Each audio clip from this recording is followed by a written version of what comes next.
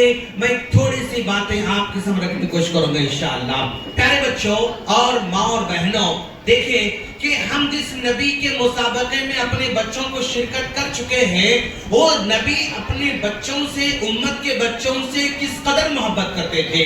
ایک صحابی تھے زید بن حارثہ، اللہ کے رسول صلی اللہ علیہ وسلم کے پاس غلام بن کر آئے ہوئے ہیں. پہلے اماں خدیجہ کے غلام تھے.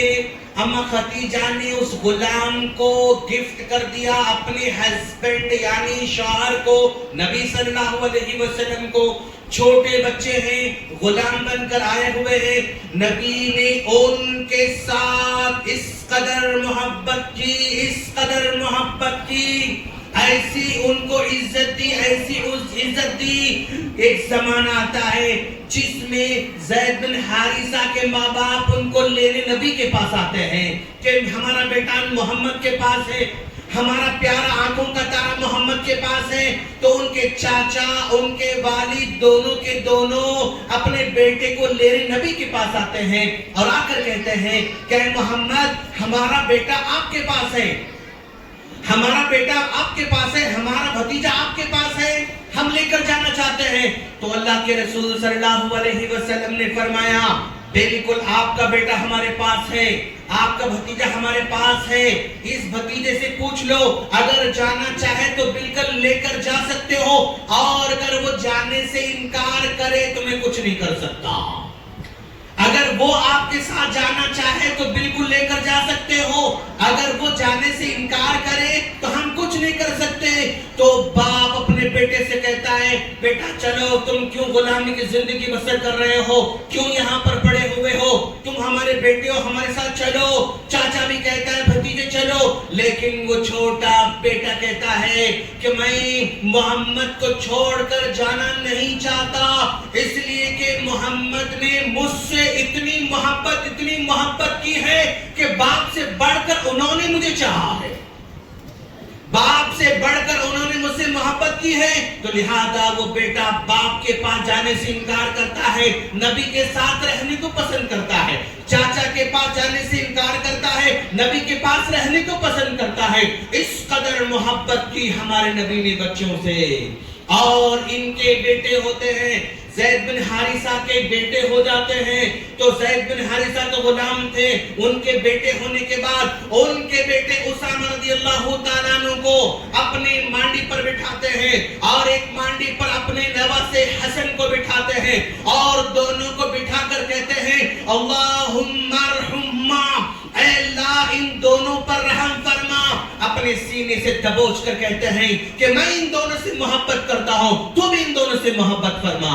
تو اللہ کے رسول صلی اللہ علیہ وسلم زید بن حارثہ سے اتنی محبت کی کہ انہوں نے باپ کو چھوڑ دیا، ان کے بیٹے سے محبت کی اور دعا فرمائی کہ اے اللہ ان دونوں پر رحم فرما. اس طرح محبت کرنے والے تھے نبی بچوں سے.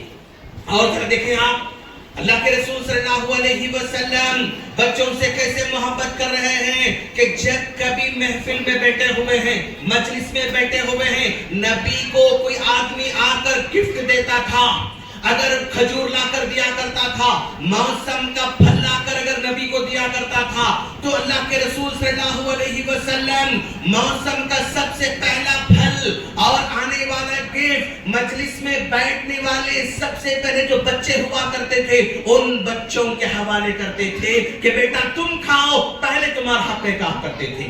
تو اللہ کے رسول مجلس میں بیٹھنے والے لوگوں میں سب سے پہلے بچوں کو کھلا کرتے تھے. اس قدر محبت کرتے تھے ہمارے نبی پیارے بچوں سے. اور اللہ کے رسول صلی اللہ علیہ وسلم فرماتے ہیں میں کبھی نماز پڑھانا شروع کر دیتا تھا، چاہتا تھا کہ نماز لمبی پڑھاؤں، لمبی نماز پڑھاؤں میں چاہتا تھا، لیکن دیکھتا تھا کہ پیچھے عورتیں بھی کھڑے ہوئے ہیں نماز پڑھنے کے لیے، چھوٹے چھوٹے بچے بھی جو ہے ان کے ساتھ کھڑے ہوئے ہیں. اگر کسی چھوٹے بچے کے رونے کی آواز آتی بیچ میں، نماز کے بیچ میں اگر کسی چھوٹے بچے کے رونے کی آواز آتی تو میں نماز کو شارٹ کر دیتا تھا، میں نماز کو مختصر کر دیتا تھا. کیوں؟ وہ چھوٹا بچہ روتا ہے تو تکلیف نہ ہو جائے، ماں کو تکلیف نہ ہو، بچے کو تکلیف نہ نہ ہو، بچے کو بورنگ نہ ہو، تو لہذا اللہ کے رسول صلی اللہ علیہ وسلم نماز کو مختصر کر